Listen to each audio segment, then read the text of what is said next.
Di sebuah kampung kecil yang sunyi, tinggallah seorang pemuda bernama Arman. Ia hidup seorang diri di gubuk sederhana di tepi sungai. Pekerjaannya setiap hari adalah menangkap ikan dan menjualnya ke pasar. Hasilnya cukup untuk makan, tetapi tidak cukup untuk menikah atau membangun rumah yang lebih layak. Arman terkenal rajin, tetapi ia juga dikenal keras kepala. Di usianya yang hampir 30 tahun, ia belum juga menikah. Para tetua kampung sering bergumam bahwa Arman terlalu sibuk bekerja hingga lupa mencari pendamping hidup. Namun, jauh di dalam hatinya, ia sering berdoa agar suatu hari ada wanita yang mau menemaninya. Suatu sore, saat langit berubah jingga, Arman pergi memancing seperti biasa. Ia melempar jala ke sungai dan menunggu. Beberapa kali ia menarik jala, tetapi hanya mendapat ikan-ikan kecil. Ia mendesah kesal dan memutuskan untuk mencoba sekali lagi. Kali ini, jaringnya terasa sangat berat, seolah menangkap batu besar. Dengan sekuat tenaga, Arman menarik jaring itu ke darat. Saat jaring terangkat, ia terbelalak melihat seekor ikan mas emas yang begitu indah. Ukurannya lebih besar dari ikan-ikan biasa. Sisik-sisiknya berkilau terkena cahaya matahari, membuat ikan itu tampak seperti permata hidup.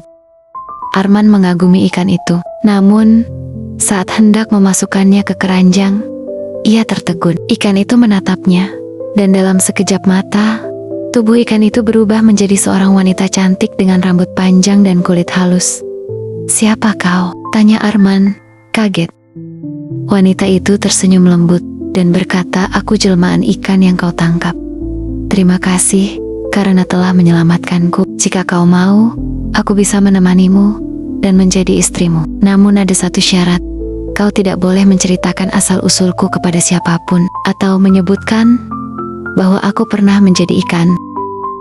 Arman yang masih terkejut hanya mengangguk. Ia merasa seperti sedang bermimpi, tapi dalam hatinya, ia bahagia. Sejak saat itu, wanita jelmaan ikan itu tinggal bersama Arman. Mereka menikah sederhana di kampung. Meski banyak tetangga heran, karena wanita itu muncul begitu saja tanpa keluarga. Arman hanya berkata bahwa istrinya adalah perantau yang jatuh cinta padanya. Hari-hari mereka dipenuhi kebahagiaan. Arman bekerja di ladang, sementara istrinya, yang kini dipanggil Sari, mengurus rumah. Ia pandai memasak dan merawat tanaman. Beberapa bulan kemudian, mereka dikaruniai seorang anak laki-laki yang sehat dan lincah. Arman menamai anak itu Bayu. Meski hidup pas-pasan, keluarga kecil itu selalu tampak rukun. Namun, di dalam hati kecilnya, Arman kadang masih diliputi rasa ingin tahu. Ia jarang memikirkan syarat yang pernah diminta Sari, karena baginya, semua berjalan baik-baik saja.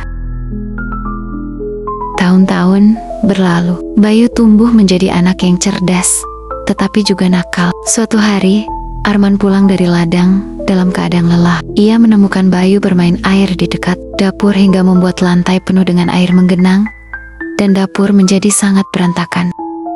Arman yang kesal langsung membentak, "Bayu, berapa kali ayah bilang jangan main air di dalam rumah?" Bayu terdiam, ketakutan. Namun, karena lelah dan marah, Arman tak bisa mengendalikan ucapannya. Ia berteriak dengan suara keras hingga menggema di rumah kecil mereka.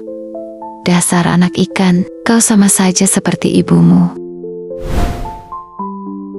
Seketika suasana menjadi sunyi. Bayu hanya menatap ayahnya dengan mata berkaca-kaca. Sari yang sedang menumbuk padi di dapur terhenti. Tangan dan tubuhnya gemetar. Ia menunduk, air mata jatuh di pipinya. Sari segera meraih Bayu, lalu menggendongnya keluar rumah. Sementara Arman yang menyadari kesalahannya, berusaha mengejar Sari. "Sari, maafkan aku, jangan pergi. Aku khilaf," teriak Arman sambil memohon.